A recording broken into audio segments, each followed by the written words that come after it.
오늘 본 말씀을 통해서 주의 일을 하는 자세라는 제목으로 하나님의 말씀 증거하겠습니다.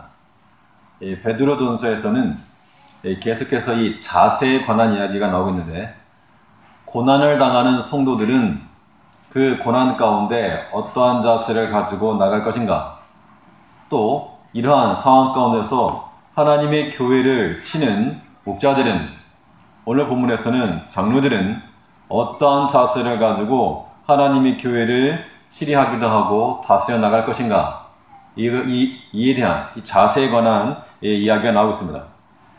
우리는 보통 눈에 보여지는 그런 행동보다도 그 사람이 나타내고 있는 이 정신 자세 때문에 우리가 문제를 제기하기도 하고 또 평가하기도 합니다. 그래서 우리가 바른 자세, 바른 정신을 가지고 나갈 때 우리가 일을 제대로 할 수 있는 것이지, 단지 눈에 보이는 결과만을 가지고 말할 수 없습니다. 어제 월드컵 우리나라가 최종 예선을 통과해서 9회 연속 진출했다고, 기록상으로는 좋은 기록인데 이 경기 내용상으로는 그닥 좋아 보이지 않은데, 상대팀 경기가 끝나기도 전에 감독을 횡가리치는 장면, 이런 것들에 대해서 많은 사람들이 비난하면서 지금 그럴 때인가? 결과적으로 보면 물론 9회 연속 진출한 게 좋긴 한 거지만 그 내용상으로 봤을 때 좀 절제하고 자중하고 또 다음을 기다리고 이런 모습을 보이는 것이 더 좋지 않았겠는가 라고 하는 그런 생각에서 아마 그런 비난이 있었을 겁니다.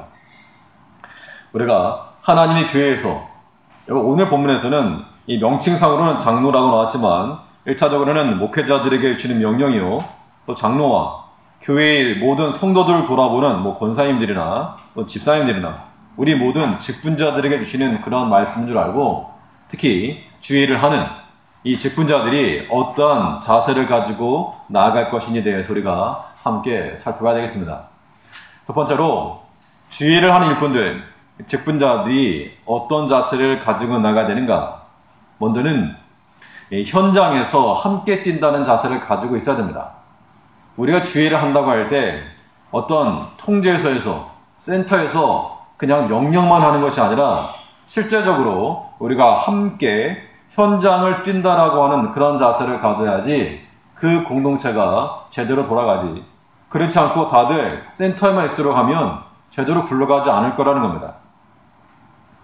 우리 1절 말씀 보시면, 너희 중 장로들에게 권하노니 나는 함께 장로된 자요 그리스도의 고난의 종이요 나타날 영광에 참미할 자로라.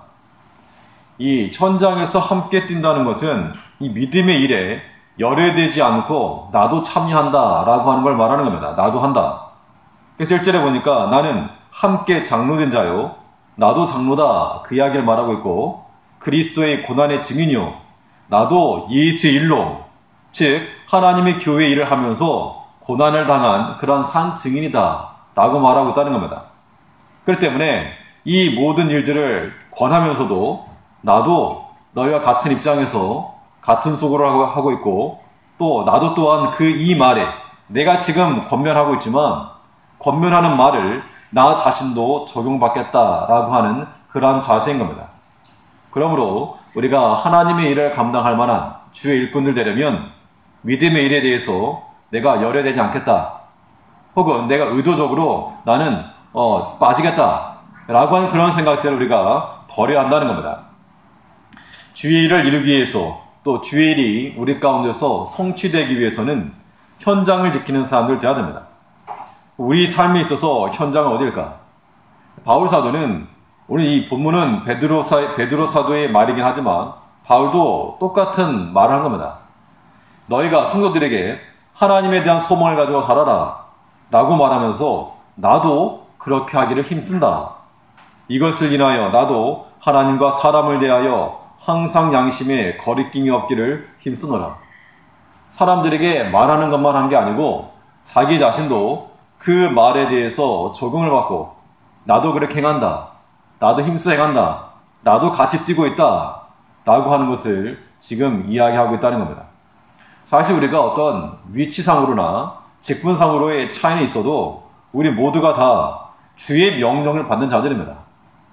모두 목회자도 마찬가지요. 뭐 장로님들이나 뭐 권사님들이나 다 우리가 주의 명령을 받고 그 명령을 따라 행동하는 주의 종들이지, 우리가 누군가에게 명을 하고 또 우리가 무엇인가 오더를 내리는 그런 주인의 위치에 있지 않다라고 하는 것을 우리가 알아야 됩니다.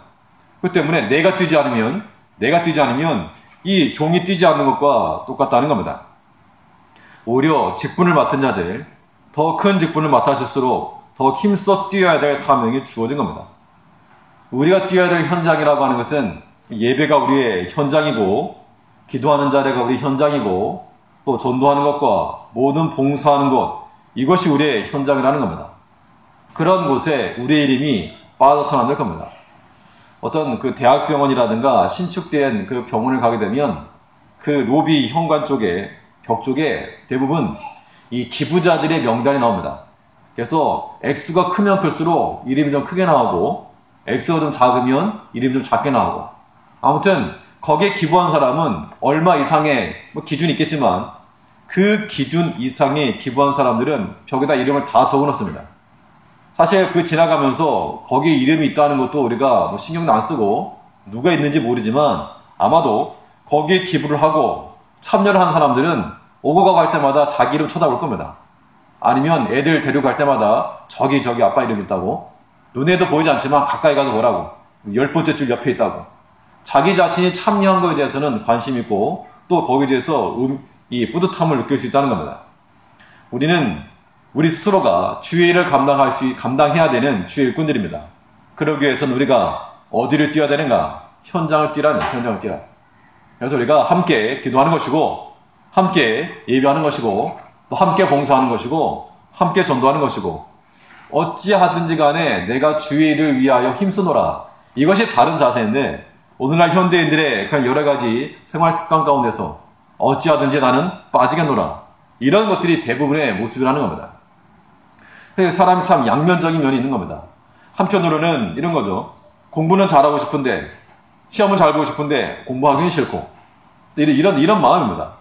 우리가 주 안에서 우리 믿음의 강성과 하나님이 주시는 영적인 축복과 또 우리 모든 영적인 부강함, 번성함, 이런 것들을 우리가 개인적으로나 가정적으로나 공동체적으로 원함에도 불구하고 실상은 더 힘써 하는 것에 대해서 우리가 의도적으로나 아니면 비의도적으로 열애되기를 원하고 또 빠지길 바라고 이 방관자적인 입장에 서는 그런 경향이 있다는 겁니다. 우리가 이런 상황 가운데서 결국에는 아무리 사람이 말을 해도 이 말이 내게 감동이 되지 않으면 우리는 뭐 너는 떠들어라 이런 말밖에 되지 않는 겁니다. 그럼 우리가 신앙적인 생활이, 믿음의 이 현장을 우리가 함께 뛰려면 우리 이 모든 권면의 말이 하나님께서 내게 주시는 하나님의 명령이다라고 하는 것을 우리가 인지해야 한다는 겁니다. 그렇지 않으면 사람에 대해서는 내가 뭐 좋아하는 사람도 있고 뭐 싫어하는 사람도 있고 마음에 들어하는 사람도 있고 그렇지 않은 사람도 있기 때문에 사람의 어떤 권면이나 말로서는 이루어질 수 없습니다. 이 믿음의 자리를 지키는 것은 누구의 명령입니까? 분명 우리를 구원하시고 죄악된 죄악의 자리에서 하나님과 원수되었던 우리를 하나님의 자녀 삼아 놓으시고 그에 더불어서 하나님 가까이서 하나님을 더 잘 섬길 수 있는 이러한 자리를 우리를 불러 모아줬으면 은혜에 대한 최소한의 보답은 우리가 하고 살아야 되는데, 그렇지 않고 도리어 우리가 어떤 극장에 오는 것처럼 하나님을 본다는 겁니다. 그러한 자세는 하나님의 일을 하는 주의 일꾼들에게 합당치 않은 겁니다. 1절 말씀 다시 보시면, 너희 중 장로들에게 권하노니, 여기 장로라고 하는 이 명칭에 대해서 우리 자신의 이름을 넣어봐야 되겠습니다. 너희 중 장로들에게 권하노니, 나는 함께 장로된 자요, 함께 같이 뛰겠다는 거죠. 그리스도의 고난의 증인이요, 주의를 하다가 나도 고난 받는다는 겁니다. 나타날 영광에 참여할 자로라. 결과적으로는 이 모든 일들이 어떤 누군가의 권면이나 누군가의 지시에 의해서가 아니라 장차 나타날 그리스도의 영광에 참여할 자로 알고 하는 겁니다. 주의 명령인 줄 알고 행하는 것, 이것이 중요한 겁니다. 그러므로 우리가 현장에서 함께 뛰는 그런 일꾼들 되기 위해서 이 믿음의 일에 대해서 나는 열애되겠다, 나는 빠지겠다, 없던 계획이라도 세워서 나는 빠지겠다 라고 하는 이런 생각은 지극히 하나님 앞에서 악한 생각이라고 하는 겁니다.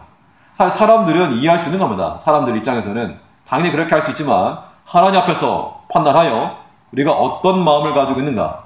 하나님이 기뻐하실 만한 마음인가? 하나님께서 우리를 하나님 가장 가까운 곳에 오른팔 아닌 왼팔로 세우셨는데 우리가 그런 마음을 가지고 있으면 하나님이 기뻐하실 것인가? 입장을 바꿔놓고 한번 생각해 보자는 겁니다.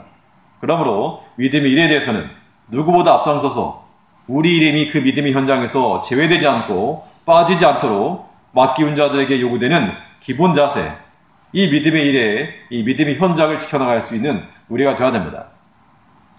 우리 믿음의 현장을 떠나지 않고 잘 지키려면 열외되지 않겠다라고 하는 그런 자세도 중요하고 또 이 고난이라고 하는 것을 수고의 일부로 여겨야 됩니다. 우리가 보통 어떤 일을 수고를 하게 되면 그 수고에 대한 정당한 보상 혹은 그에 대한 아름다운 평가, 좋은 평가 이런 것을 기대하기 쉽다는 겁니다. 그런데 웬일인지 세상적인 일도 그러하겠지만 특히 이 믿음의 일이라고 하는 거, 이 교회 일이라고 하는 거, 주의 일이라고 하는 것이 일을 하면 할수록 혹은 어떤 일이 되면 되어질수록 여기엔 더 많은 수고가 있어도 여기에는 제대로 된 그런 평가라든가 대우라든가 이런 것이 없을 수 있다는 겁니다.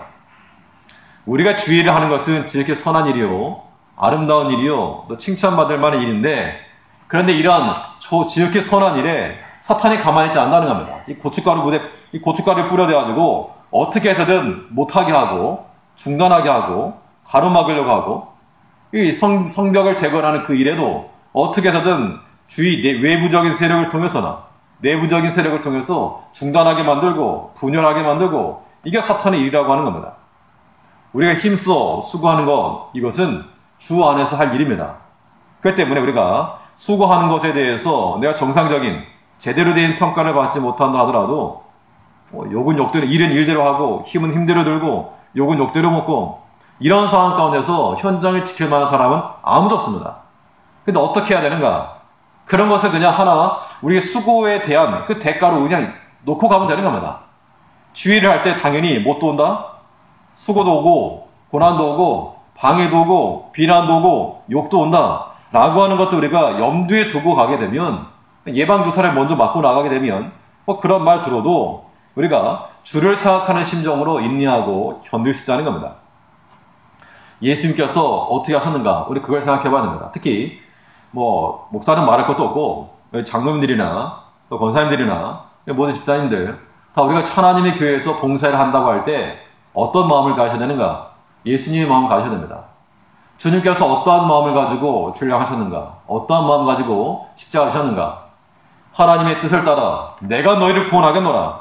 이 죄악에 빠진 너희를 구원하겠노라. 선하고 아름다운 목표를 가지고 왔지만 실상은 그 제자들 참 말도 안 되는 소리 해대는 제자들이 있었고 또 자기 가장 사랑한다고 여겼던 오른팔과 같이 여겼던 그 제자는 모른다고 3번이나 부인하고 또 이 땅에 구원자로 왔지만 도리어 침을 뱉고 또 그 가운데 채찍질하고 면류 가시를 씌워서 피 흘림 있고 그 얼마 전에 부산 여중생 그 폭행 사건을 보니까 참 말이 안 나오는데 그 피 흘림의 모습이 그걸 보게 되면 좀 섬뜩한 겁니다. 우리가 예수님의 그 장면이 그러한 장면이라고 하는 걸 생각해 봤을 때 부모 입장에서 정말 눈이 돌아가는 거죠. 하나님께서 그것을 인내하셨다는 것은 예수님께서 당하신 십자가에서 육체적 고난도 크지만 그것을 인내하고 참아내신 하나님 아버지의 그 아픔, 그 인내도 십자가의 고통 그 이상일 것이라고 하는 겁니다. 우리가 하나님 앞에서 주의를 감당할 때 어떤 마음 가져야 되겠는가? 내가 열심히 수고를 해도 사람들이 물론 잘했다라고 말하고 박수를 쳐주고 하는 사람도 있겠지만 그렇게만 있는 게 아니고 때로는 끌어내리고 혹은 잘못된 것을 보고 혹은 일부분만을 보고 잘못된 평가나 생각을 하는 사람들도 있다는 겁니다. 그럴 때 우리가 어떤 마음을 가질 것인가? 그런 것도 하나의 대가라고 여겨야 됩니다. 선한 일을 한 대가로서 선한 말, 선한 반응만 오는 게 아니라 그런 반응도 온다라고 하는 것을 동전의 양면과 같이 여겨야 됩니다. 우리가 어떤 아이들 세배하고 나면 세뱃돈 받는데 앞면도 있고 뒷면도 있지 두 개를 다 같이 여길 때 해야지 난 앞면만 받겠습니다. 그렇다고 절반 찢을 수 없고 우리가 믿음 안에서 특히 하나님의 일을 맡김을 받은 주의 종들 믿음 일을 할 때 좋은 소리 못 들어도 이것까지도 예수님께서 또 참으신 것처럼 인내하신 것처럼 우리 그것까지도 참고 인내하고 마지막까지 하나님의 뜻이 이루어지기를 바라는 마음으로 이 십자가의 현장, 이 구원의 현장, 믿음의 현장을 지켜내는 것, 이것이 우리에게 필요하고 그것이 또한 우리에게 영광이라고 말하고 있는 겁니다. 1절 말씀 다시 보시면 너희 중 장로들에게 권하노니 나는 함께 장로된 자요 그리스도의 고난의 증인이요 나타날 영광에 참여할 자로라. 예수를 인하여서 함께 내가 일을 하고 함께 고난받고 또 함께 영광에 참여할 자로라 그 이야기입니다. 인내한 것만큼이나 내가 많이 인내하면 많이 인내한 만큼 많이 견뎠으면 많이 견딘 만큼 그것이 우리에게 더 큰 상급으로 남을 줄 알고 이 땅 가운데서 모든 걸 다 보상받으려 하지 말고 좀 묻어놓고 뭐 어디가 뭐 개발된다 여력이 있다 그러면 10년 묻어둔다 생각하고 하는 것도 할 겁니다. 사람들은 우리가 뭐 10년 아니라 하나님 나라에서 이게 뭐 상급으로 돌아올 걸 알면 10년 아니라 20년이라도 우리가 묻어놓을 수 있도록 우리 모든 재물과 우리 모든 헌신과 봉사와 다른 사람은 아무도 모르지만 다른 사람은 정말 아무도 모르는 그런 일들 있을 수 있다는 겁니다. 그런 것까지라도 하나님 묻어놓고 이거 하나님 나라에 가서 터뜨리겠습니다. 이거 하나님 나라에 가서 큰 상급으로 날 줄 알고 이거 묻어놓겠습니다.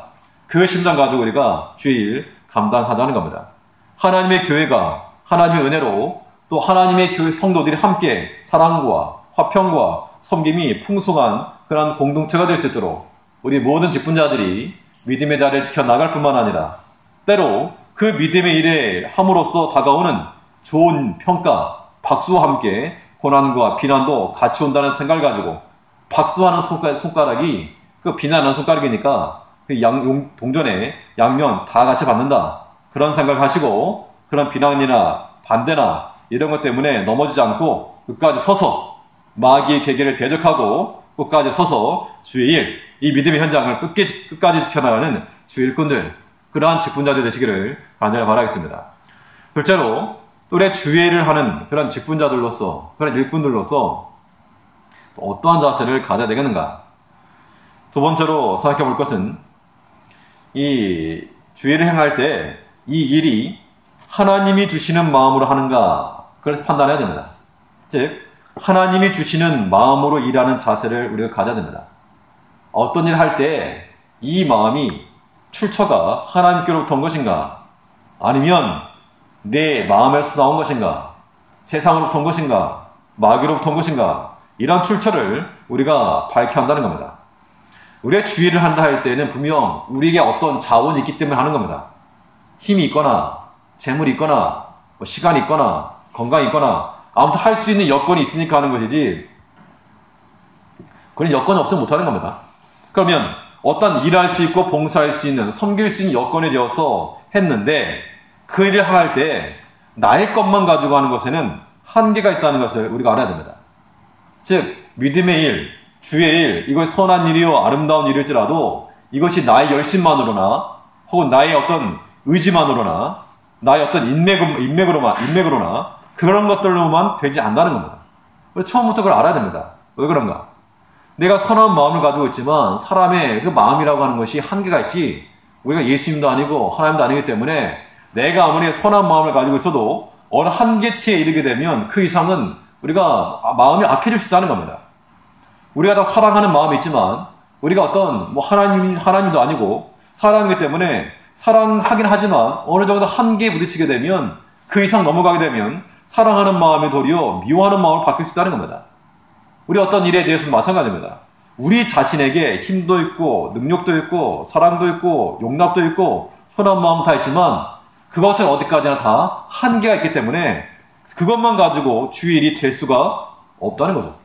된다면 그것은 어디까지나 그 한계 내에서, 그때는 그것은 더 이상 치고 나가지 못한다는 겁니다.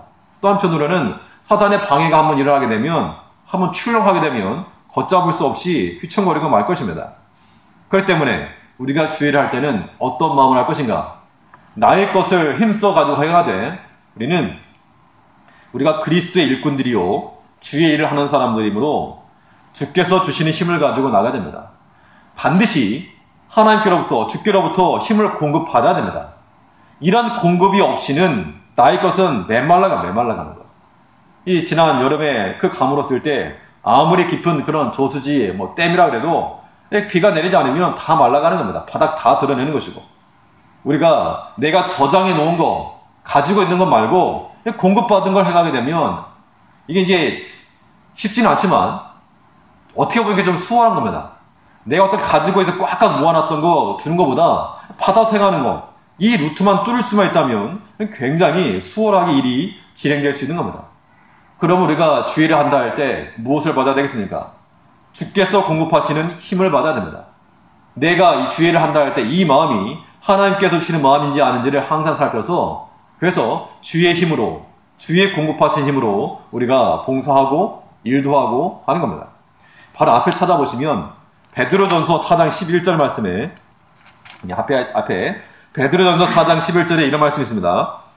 만일 누가 말하려면 하나님의 말씀을 하는 것 같이 하고, 누가 봉사하려면 하나님의 공급하시는 힘으로 하는 것 같이 하라.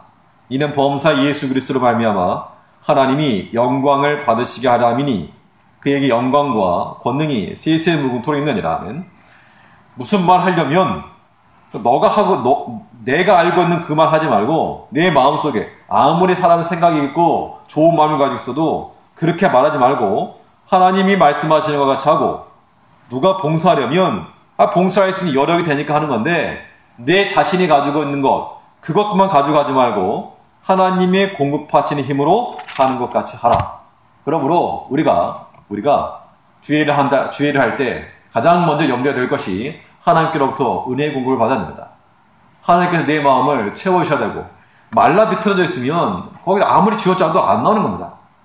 근데 물을 흠뻑 적신 그러한 스펀지 같은 데서는 조금만 건드려도 물이 뚝뚝 떨어지는 것처럼 우리 마음이 하나님의 은혜로 충만할 때는 웬만한 것도 문제가 되지 않는 겁니다. 사실은.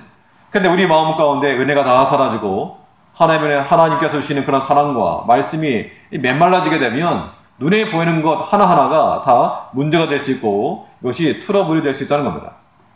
그러나 우리는 하나님께서 사람을 사용하시긴 하지만 우리가 다 주의를 하는 사람들이므로 주의를 할 때는 주께서 주시는 힘을 가지고 우리가 주의를 감당해야 됩니다. 우리 2절 말씀 보니까 너희 중에 있는 하나님의 양물을 취되 부득이함으로 하지 말고 오직 하나님의 뜻을 좇아 자원함으로 하며 더러운 일을 위하여 하지 말고 오직 즐거운 뜻으로 하며. 주의를 하는데 부득이함으로, 그냥 해야 되니까 한다는 식으로 부득이함으로 하지 말고 또 즐거운 마음으로 행하라 라고 지금 말하고 있는 겁니다. 이 즐거운 마음으로 행하게 하려면 눈에 보이는 조건이나 환경만으로는 즐겁지가 못한데 주께로부터 힘을 공급받으라는 얘기입니다. 그러니까 내 것 가지고 일하지 말고 주의 것 가지고 일을 하라. 말은 쉽지만 이것을 깨닫게 되면 그건 더 쉬운 겁니다. 우리가 어떤 그것에 대해서 들어가지 못해서 그렇지, 주께로부터 힘을 공급받아 행하는 것을 그 이치를 알고 실제 공급을 받으면 사실 문제될 게 없는 겁니다. 사실은 우리가 어떤 일을 할 때 누군가 나를 비난한다, 내 것만 가지고 있으면 내가 속이 상하죠. 또 내 것만 가지고 있으면 내가 자존심 상하는 겁니다. 그런데 주께로부터 힘을 공급받으면 전혀 문제가 안 되는 거 어떡합니까? 때려도 내가 아파야 아프지 때려도 안 아픈데 그걸 아프다고 말할 수 없는 겁니다. 우리가 주의를 감당하고자 할 때 우리는 즐거운 마음으로, 부득이함이 아니라 자원하는 마음으로, 또 억지로 하는 것이 아니라 즐거운 마음으로 주의를 감당하라고 했습니다. 이거 우리가 어떤 하나님 일을 한다 할 때 억지스럽지 않고 참으로 즐거운 마음, 기쁜 마음 공급하려면 하나님께서 주시는 힘 받아야 됩니다. 주 앞에 엎드려야죠. 하나님 앞에 이 마음을 하나님께 채워주시고 은혜로 채워주시고, 그래서 다른 메마른 사람들에게 하나님의 은혜가 또 공급되어 줄 수 있는 그러한 이 관과 같은 파이프라인과 같은 그런 역할을 감당할 수 있는 그런 일꾼으로 세워달라고 우리가 기도해야 됩니다. 이것이 우리 모두가 해야 될 기도요. 우리 성도들을 위해서, 또 특히 목회자를 위해서도 그런 기도를 하셔야 되고, 또 우리 직분자들 위해서, 장로님들이나 권사님들이나 집사님들이나 우리 직분자들 위해서도 그런 기도가 나가야 됩니다. 이 모든 은혜가 서로 통과해야 됩니다. 어느 한쪽에서 막히면 터지는 거죠. 전체가 고통입니다. 우리가 힘써 일을 하는 결과로서 고난 당할지라도 다 통과가 돼야 됩니다. 조금만 부딪혀도 넘어지고 쓰러져 버리면 큰일 이룰 수 없다는 겁니다. 웬만한 일에는 미동함도 없이 그 자리를 굳게 지켜나갈 수 있는 그런 주의 일꾼들 되어야 됩니다. 하나님이 주시는 마음으로 일을 하려면 나의 것은 한계가 있으니까 주께로부터 힘을 공급받아야 될 것이고, 또 하나님이 주시는 그런 마음을 가지고 일하려면 이 내 입장이 아닌 주의 입장이 우선 반영돼야 됩니다. 사실 우리가 주의를 한다 하지만 말은 주일인데 사실은 내 입장을 그렇게 내서 내 입장. 하나님 내 입장 하나님께는 그렇게 말하지 않을지라도 사람들에 대해서는 세상에서 내가 제일 고생하고 있습니다. 세상에서 내가 제일 힘들고 세상에서 나만큼 고생한 거 없고 우리 모두가 다 그런 마음을 갖고 있다는 겁니다. 그러나 우리가 주 앞에 생활할 때는 우리 그런 육신적인 모습과 육신적인 마음이 있더라도 우리 자신의 입장이 먼저 나타나지 않고 주의 입장이 우선 반영돼야 됩니다. 예수님께서 말씀하시기를 너희는 먼저 할 일이 있다. 먼저 그의 나라와 그의 의를 구하라. 내 자신 입장이 어떠한지 주께서 모르시는 게 아니라는 모르시지 않습니다. 그러나 그럴지라도 먼저 할 일이 있으므로 우선하여 주의를 행하라. 이것이 자원하여 행하는 것이요 부득이함으로 행하는 것이 아니라 기쁨으로 행하는 것이요 억지로 하는 것이 아니고 인색함으로 행하는 것이 아니고 즐겨 행하는 것, 즐겨 행하는 것. 이 물질에 관한 문제긴 하지만 하나님께서는 이 억지로 하는 것보다 즐거운 마음으로 하는 그 사람을 사랑하신다 그랬습니다. 고린도후서 9장 7절에서는 각각 그 마음에 정한 대로 할 것이요 인색함으로나 억지로 하지 말지니 하나님은 즐겨내는 자를 사랑하시느니라. 이제 물질에 대한 것을 바꿔서 우리 어떤 봉사하는 것이나 예배 생활, 기도 생활, 성도 섬기는 생활로 바꿔서 우리가 한번 적용을 해보자면 우리가 마음에 정한 대로 할 것이요 마음에 어떤 마음을 정했으면 그 정한 대로 할 것이요 인색함으로나 억지로 하지 말지. 예배 드리는 것도 억지로가 아니고 또 기도하는 것도 억지로가 아니고 섬기고 봉사하는 것도 억지로가 아니고 억지로 하지 말고 즐겨하는 자를 하나님이 사랑하시느니라. 하나님의 사랑하심을 받으면 모든 것 끝난 겁니다. 하나님은 사랑하시는 자에게 모든 것을 더 베풀으실 하나님이 분명하기 때문에 하나님의 사랑함을 받는 자, 하나님의 사랑의 그런 대상이 될 만한 그런 자로 서나가는 것이 중요한 겁니다.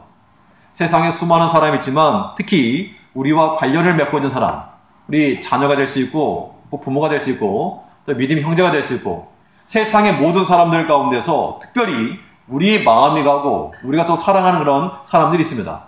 그런 사람들에게 나의 것을 아끼지 않고 나눠줄 수 있는 사람들이 분명히 있는데 그런 사람들에게는 만일 관계 막혀버리면 갈 것도 안 가죠. 그러나 관계만 제대로 풀려 있으면 사랑하는 관계만 있으면 모든 것을 아낌없이 다 준다는 겁니다. 우리가 하나님과의 관계에서 하나님의 사랑하는 그런 자녀가 되고 우리가 사랑하시는 하나님이 되기만 한다면 하나님께로부터 주어지는 그 은혜와 평강이 우리를 떠나지 않을 것이므로 우리 마음의 기쁨과 즐거움으로 주를 섬길 수 있을 거라는 겁니다. 육신적으로는 피곤하지만 하나 앞에 나와 하나님 말씀 듣는 것을 우리가 도구로 알아야 되고 또 우리 육신 가운데 피곤함이 있지만 힘써 무너진 이 재단을 수축하고 기도의 재단을 수축해 나가고 내가 기도하는 백성이 되고 이런 모습들을 지켜나가는 것 이것이 우리에게 유익함이요 또한 필요한 거라고 하는 겁니다. 기쁜 마음으로 즐거워하는 마음으로 하는 그 일들에 대해서 하나님이 사랑하신다였으므로 우리가 하나님이 주시는 마음을 가지고 주의 입장을 우선 반응하여 주의 입장 우선 이 힘써 이 믿음의 앞장선 그 일꾼들인데 장로들인데 예전에 그런 뭐 우스갯 이야기가 예전에 그 어떤 자녀가 아침에 일어나서 어머니 저 오늘 학교 안 가겠습니다. 근데 안 가면 어떡하느냐? 너 교장인데 안 가면 어떡하냐고. 우리가 하나님의 교회 일꾼으로서 우리가 때로는 어려움이 있어도 감당해야 될 부분이 있다는 겁니다. 그런 부분들에 대해서는 사명감을 가지고도 해야 되고 또 그렇게 부득이함으로만 하는 거는 언젠가 가다가는 다 이건 고갈되고 마는 겁니다. 주의 힘을 받아서 기쁜 마음과 즐거운 마음으로 만약에 이 설교 말씀을 전하는 사람이 말씀 증거할 때 기쁜 마음으로 정말 이 증거할 말씀이 충만해서 증거해야지 억지로 잃어버리면 하는 사람이나 듣는 사람이나 서로 답답할 겁니다. 우리가 하나님 앞에서 예배 드리러 나오는 것이나 기도 자리를 지키는 것이나 봉사하는 것도 마찬가지입니다. 하나님 앞에서 내가 주의를 감당한다. 하나님의 사랑에 내가 보답한다. 이런 마음을 가지고 하면 기쁘고 즐거울 것인데 그렇지 않고 다른 외적인 인간적인 기준만 가지고 생각하면 이것처럼 고된 일이 없다는 겁니다. 아무쪼록 우리 가운데 그런 마음을 가진 분들은 없을 줄 알고 하나님 앞에서 하나님이 주시는 그런 마음 가지고 주의를 감당해야 됩니다. 우리 마음의 이 출처가 확인해서 우리가 행동하는 것에는 하나님께로부터 오는 마음도 있고, 요한일서 2장에 보면 세상으로부터 오는 마음도 있다고 했습니다. 세상의 종력과 이생의 자랑과 이 모든 것들은 아버지께로부터 온 것이 아니라 다 세상으로부터 쫓아왔다. 그러므로 우리의 마음이, 이 마음이 과연 하나님 주신 마음인지, 아니면 내 속에서 나오는 마음인지, 아니면 주변의 사람이 옆에서 그냥 옆에서 속닥속닥 거려서 내 갖는 마음인지, 그런 것들 분별하자는 겁니다. 하나님이 주신 마음으로 가져야지만이 우리가 주의를 감당할 수 있는 겁니다. 만약 우리가 어떤 형제 사랑하는 것이나 아니면 말씀 사랑하는 것이나 이런 것들이 있는 것은 지극히 하나님 주신 마음이지만 그 반대는 하나님 주신 마음이라고 볼 수 없는 겁니다. 그러므로 우리가 주의를 감당하고자 할 때 우리 자신을 돌이켜 하나님 주시는 마음을 가지고 부득이함으로가 아니라 자원함으로, 또 다른 일을 위해서 하는 것이 아니라 즐거운 마음으로 감당해낼 수 있는 주의 일에 힘을 다하는 하나님의 백성들, 주의 일꾼들이 되어 마땅합니다. 마지막으로 주의를 감당하고자 할 때 이 직분자들 어떠한 자세를 가지고 주의를 할 것인가? 우리 3절 말씀 보시면 3절과 4절에 보니까 맡기운 자들에게 주장하는 자세를 하지 말고 오직 약물이 본이 되라. 그리하면 목자장이 나타나실 때 시들지 아니하는 영광의 면류관을 얻으리라. 이 본이 되라라고 말씀하고 있는데, 즉 하나님의 일꾼들이 가져야 될 자세는 우리의 이 생활의 폭이 제한받는 자세를 가지라는 겁니다. 우리 생활의 반경, 생활의 폭이 주 안에서 제한받는 자세를 갖는 것이 주의 일꾼들이 가져야 될 그런 자세입니다. 오늘날 사람들은 누군가 내 인생에 간섭하는 걸 싫어합니다. 그래서 아무리 좋은 말이고 옳은 말이라도 가라 그러면 안 가고, 앉으라 그러면 일어서는 그런 심령이 있고, 또 자라 그러면 깨어나고, 일어나라 그러면 자려고 하고, 이 사람이 다 이런 청개구리 같은 그런 마음이 다 있다는 겁니다. 사람의 본성에, 육신의 본성에. 그래서 누군가 무슨 말을 하는 것이 쉽지가 않지만, 또 제한받는 게 쉽지 않지만, 사람에 대해서는 그럴지라도 하나님의 말씀에 의해서 우리가 제한받고 나아갈 때 이것이 하나님 일꾼들이 가질 마땅한 자세가 되는 겁니다. 그럼 내가 왜 제한받아야 되는가? 내 자유로운 삶을 왜 살 수 없는가? 오늘 본 말씀에서는 본이 되라 라고 말하고 있기 때문에 했습니다. 본이 되기 위해서 우리가 이 생활의 폭을 좀 제한받고 자신을 절제한다는 겁니다. 특별히 하나님의 일을 맡은 그런 직분자들은 조금은 절제하고 조금은 제한받으라고 말하고 있는 겁니다. 3절 다시 보니까 맡기운 자들에게 주장하는 자세를 하지 말고 오직 양무리의 본이 되라. 본이 되기 위해서 보니까 때로는 우리가 하고 싶은 말이라든가 이런 것도 좀 제한돼야 되고, 내가 할 수 있지만 내가 할 수 있는 것도 조금 때로는 이게 제한되기도 하고 그럴 필요성이 있다는 겁니다. 바울 사도는 말하기를 이 먹는 문제 가지고, 고기 먹는 문제 가지고 시장에서 사다 먹는 거는 아무 문제 없다. 내 양심에 거리낌 없다. 그거 먹는다고 내가 죽는 것도 아니고 나는 그걸 먹을 만한 믿음이 있다. 그런데 그것 때문에 시험에 드는 자가 있을까 하여 내가 먹지 않겠다. 자기 스스로를 제한했다는 겁니다. 내가 왜 다른 사람 때문에 먹는 걸 못하는가 이렇게 생각하게 되면 못할 것이지만, 다른 형제들의 믿음의 증진을 위해서 신앙의 손해가 나지 않도록 자기 자신을 조금 절제하고 자기 자신을 조금은 멈췄다라고 하는 겁니다. 이런 것들에 대해서 우리 스스로가 알아야 됩니다. 누군가가 이렇게 옆에서 먹지 마 이러면 더 기분 나쁠 겁니다. 왜 먹지 말라고 그러느냐? 더 먹을 거라고. 사람의 마음이. 그때 우리는 본인 스스로 깨닫고, 이 먹는 문제 때문에 다른 형제들이 시험에 들 수 있겠구나 라고 하는 것들을 생각해서 스스로 절제할 줄 아는 모습, 이거 우리가 가져야 한다는 겁니다. 주의를 할 때 하나님의 교회를 감당하는 모든 직분자들이 이런 마음을 갖자는 겁니다. 내가 할 수 있는 말이고 할 수 있는 행동이고 할 수 있는 것이지만 우리가 때로는 그런 것들에 대해서 자신의 생활의 폭을 조금 좁히고 제한받을 줄도 알아야 될 것을 말하고 있습니다. 그 이유는 본이 되기 위하여. 예수님께서도 제자들에게 하신 말씀이, 제자들의 발을 씻기면서 선생이 제자 발을 씻기는 것이 옳으냐, 제자가 선생의 발을 씻는 거 옳으냐? 당연히 제자가 스승을 섬기는 게 옳지만 내가 너희를 위하여 본을 보였다라고 말하고 있습니다. 다른 제자들의 발을 씻긴다는 것, 스승이 제자의 발을 씻긴다는 것, 이거 일반적인 수준에 놓고 보면 맞지 않지만 내가 먼저 본을 보이노라. 예수님께서 보여주신 그 본이 우리에게도 하나의 본이 되어야 됩니다. 주의를 우리가 감당하고자 할 때 뭐 발은 못 씻기더라도 다른 사람들의 본이 되기 위하여서 우리의 모든 생활과 모든 생각과 모든 생활의 폭이 조금은 제한받을지라도 그거 감당할 수 있는 그 마음의 여력이 우리 가운데 있어야 됩니다. 아무튼 신앙생활이라고 하는 것이 비교 대상이 사람이면 한계가 있는 것이고 비교 대상이 우리 주님이시면 끝까지 따라갈 수 있는 겁니다. 어떤 제한 요소 없이. 그럼 우리가 본이 되기 위해서 당연히 목회자는 성도의 본이 되어야 되고 우리 모든 믿음의 중직자분들은 모든 성도들의 본이 되어야 됩니다. 이를 위해서 우리가 더 힘써하고 수고하고 더 섬기는 자가 될 수 있는 그런 모습을 가져야 될 것이고 또 우리가 생활의 폭에 제한을 받는 것은 주장하는 자세를 갖지 말라라고 하는 말씀을 순종하기 위해서입니다.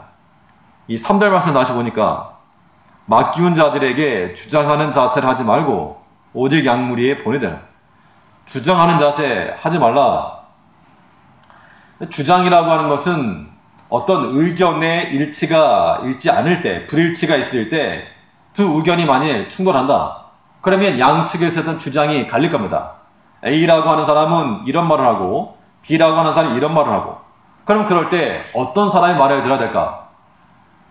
예전에는 교통사고 나면 목소리 큰 사람이 이긴다고 무조건 목소리 크게 하면 이겼지만 요즘은 그렇지만도 않고 특히 우리가 어떤 공동체 내에서 가정이 됐건 교회가 됐건 공동체 내에서 100% 의견이 일치될 수가 없습니다. 사람 다 내 마음 같지 않기 때문에 다 내 생각과 내 뜻대로 나갈 수 없기 때문에 때로는 의견의 불일치가 있을 수밖에 없습니다. A냐 B냐 두 개만 있으면 모르겠는데 C, D 아무튼 엄청납니다. 많습니다. 그러면 그 의견의 불일치가 발생할 때 우리가 누구의 의견을 따를 것인가? 누구의 주장을 따를 것인가? 이거를 한번 생각해 봐야 됩니다. 분명 오늘 본문에서는 이 장로들에게 주신 말씀 가운데 이 맡기운 자들에게 주장하는 자세를 하지 말고 라고 말한 걸 보니까 일단은 이 직분자들이 어떤 일을 행할 때 주장하려고 하는 자세를 일단은 유보하라 라고 하는 것들을 우리 염두에 둬야 됩니다.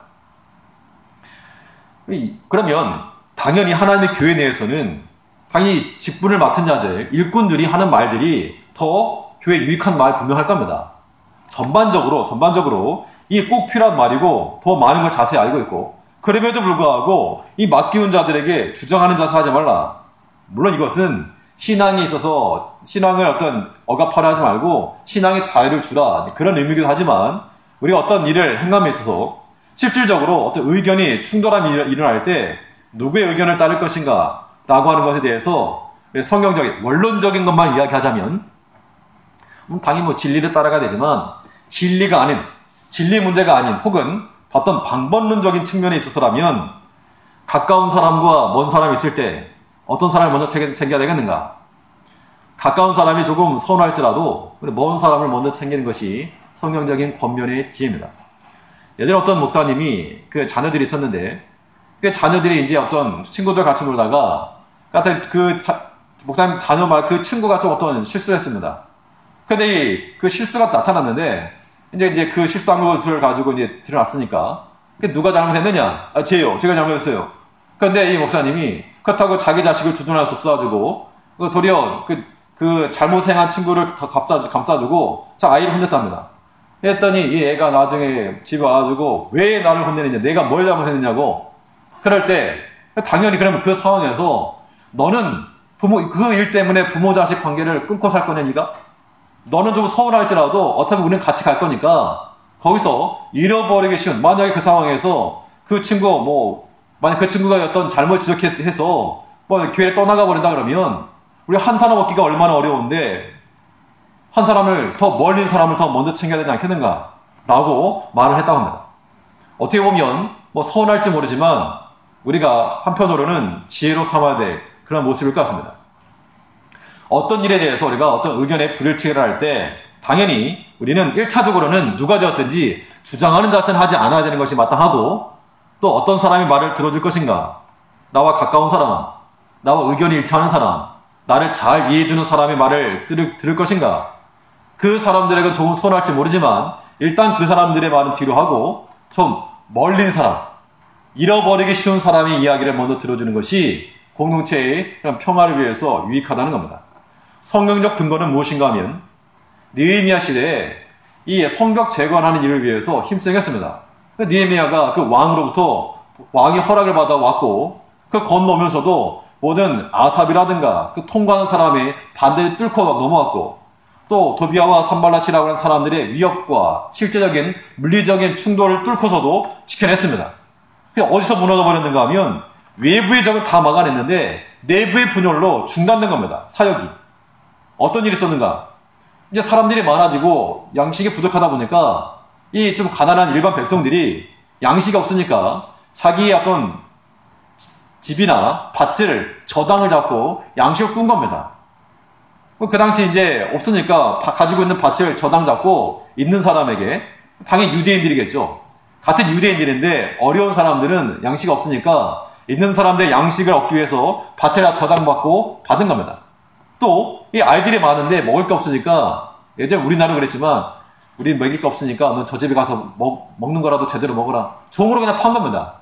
이런 일이 비일비재하다 보니까 성벽 재건이라고 하는 커다란 목표를 놓고 다 함께 모여 으쌰으쌰 했는데 그 안으로 내면으로 한쪽에서는 형제들이 양식 얻기 위해서 자기 밭 다 팔고 저당 잡히게 되고 또 거기 세금까지 내고 거기 이자까지 물게 되고 자식을 종으로 팔려가게 되고 이런 것이 원망이 돼서 느헤미야에게 때로 찾아와가지고 파업하면서 못하겠다 이렇게 말한 겁니다. 일을 중단해버린 겁니다. 그러면 그 느헤미야 입장에서는 느헤미 유대 총독으로 왔습니다. 유대인의 지도자죠. 그러면 그 총독이니까 일반 백성들보다는 귀족이나 민장들과 더 많은 교제가 있었고 더 많은 어울림이 있었을 겁니다. 어떤 상의를 하더라도 귀족들의 민장들과 더 많이 했겠죠. 그러면 일반 백성들이 와가지고 저 귀족들과 민장들이 우리를 착취합니다. 이런 이야기를 들었을 것이고 또 한편으로는 귀족들로부터 이 백성들이 조세 정의를 실현하지 않습니다. 아무리 어려워도 그렇지 법과 질서를 지켜서 낼 건 내야지 라고 하면서 느헤미야가 중간에 샌드위치가 됐을 거라는 겁니다. 이때 느헤미야가 어떤 판단을 했는가? 느헤미야 5장에 보면 느헤미야가 깊게 생각한 후에 귀족과 민장들을 꾸짖었다 그랬습니다. 그러면서 하는 말이 이 백성들에게 원상복구 시켜라. 그런 취지로 이야기를 하여서 귀족과 이 민장들이 우리가 그렇게 하겠습니다. 라고 그렇게 했을 때 거기에 공동체의 평화가 있었고 다시금 성전이 재건될 수 있었다는 겁니다. 만약 느헤미야가 자기 자신의 어떤 권력적인 측면, 어떤 중심부에서 일을 해야 되기 때문에 귀족들과 민장들과 척을 지게 되면 일할 수 없는 겁니다.